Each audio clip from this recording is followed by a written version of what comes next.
नमस्कार विद्यार्थी मित्रांनो, आपण या व्हिडिओ लेक्चरमधून लसावी मसावीमधलं एक पॉईंट पाहणार आहोत.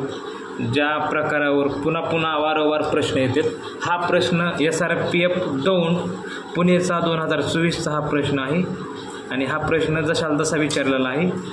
आता या प्रश्नामध्ये काय विचारलं आहे की अशी लहानात लहान संख्या शोधा की जिला 12ने भागल्यास बाकी 5 उरते आणि 16ने भागल्यास बाकी 9 उरते आणि 18ने भागल्यास बाकी 11 उरते. आता आपण एक गोष्ट पाहिल्यानंतर आपल्या प्रकर्षानं लक्षात येते की 12ने भागल्यास बाकी 5 उरते म्हणजे 12 - 5 जर केलं म्हणजेच 12 आणि 5 मध्ये फरक 7चा आहे. पुन्हा 16ने भागल्यास बाकी 9 उरते. 16 आणि 9 मध्ये सुद्धा फरक 7चाच आहे आणि हा फरक असल्यानंतर 18 आणि 11 मध्ये सुद्धा 7चाच फरक असायला पाहिजे. तर बघा 18 - 11 मध्ये सुद्धा 7चाच फरक आहे. म्हणजे हा डिफरन्स कसा असणार, सेम असणार आहे. हा फरक डिफरन्स सेम असणार आहे. मग आता ह्याच्यासाठी आपल्याला काय करायचं आहे तर लहानात लहान संख्या शोधायची. मग लहानात लहान संख्या शोधण्यासाठी आपल्याला या ठिकाणी काढायला लागते लसावी. त्याला ती काय म्हणते LCM म्हणजेच लाडका CM असं सुद्धा म्हणू शकतो तुम्ही. LCM काढायचं आहे. मग हे LCM काढताना आपल्याला काय कुठला कशाचा LCM काढायचा, ह्या 12चा 16चा आणि 18चा या ठिकाणी LCM काढायचा. मग आपण आता LCM काढून बघू, लसावी काढून 12, 16 आणि 18.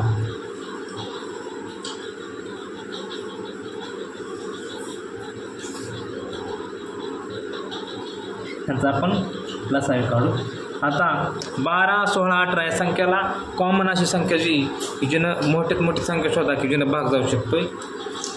6 जर भागितलं तर 12ला आणि 18ला जातोय, 16ला जात नाही. 3 जर भागितलं तर 12, 18ला जातं आहे. 2 भाग सगळ्याला जातं आहे. मग 2 भाग द्यायचा. 2 सकून 12, 2 8 16, 92 18. ओके. त्याच्यानंतर आता ह्या संख्येला कुठला ह्यानं भाग जातो तर 3 भाग जाऊ शकतो आहे. 2 संख्येला 3ला भाग जाऊ शकत नाही. म्हणजे ह्या गणिताचा मसावी 2 असणार आहे. पण आपल्याला लसावी काढायचा आहे. मग लसावी काढण्यासाठी अजून आपल्याला पुढं वाढवावं लागते गोष्ट. मग ह्याच्यासाठी 3 भाग द्यायचा. 3 दोन्ही 6, 3 त्रिक 9, हे 8ला 8 जसं तसं. त्याच्यानंतर कॉमन संख्या शोधायची. जास्तीत जास्त 3 संख्येलाच भाग घ्यायला पाहिजे. पण या ठिकाणी 3 संख्येला जात नाही. मग 2 संख्येला भाग जाण्यासाठी आपण 3 घेतला. मग 3 6ला गेला आणि 9ला गेला, 8ला भाग गेला नाही. मग 8 जसं तसं आपण खाली घेतलं. त्याच्यानंतर आता 2, 8, 3 ह्याला भाग कुठल्या संख्येने जात आहे तर 2 भाग जाऊ शकतो आहे. 2 1 2, 2 चौक 8, 3ला 3. मग आता आपल्याला या ठिकाणी काय करायचं आहे, लसावी काढायचा आहे. मग लसावी काढण्यासाठी ह्या सगळ्यांचा गुणाकार करायचा आहे. सगळ्यांचा गुणाकार करायचा आपल्याला. सगळ्यांचा कुठल्या 2 गुणिले 3 गुणिले 2 गुणिले 1 गुणिले 4 गुणिले 3 ह्यांचा जर आपण गुणाकार केला तर गुणाकार किती येतोय बघा. 2 दोन्ही 2 त्रिक 6, 6 दोन्ही 12, 12 चौक 48 आणि 48 गुणिले 3, 48 गुणिले 3 बघा. 8 त्रिक 24, 2, 4 त्रिक 12 आणि 2 44. ह्या ठिकाणी लसावी किती आला 44 लसावी आला.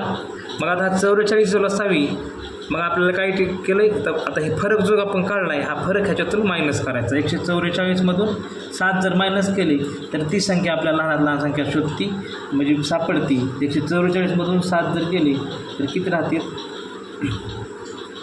4 3 37, 137 ती संख्या असेल 137. ओके.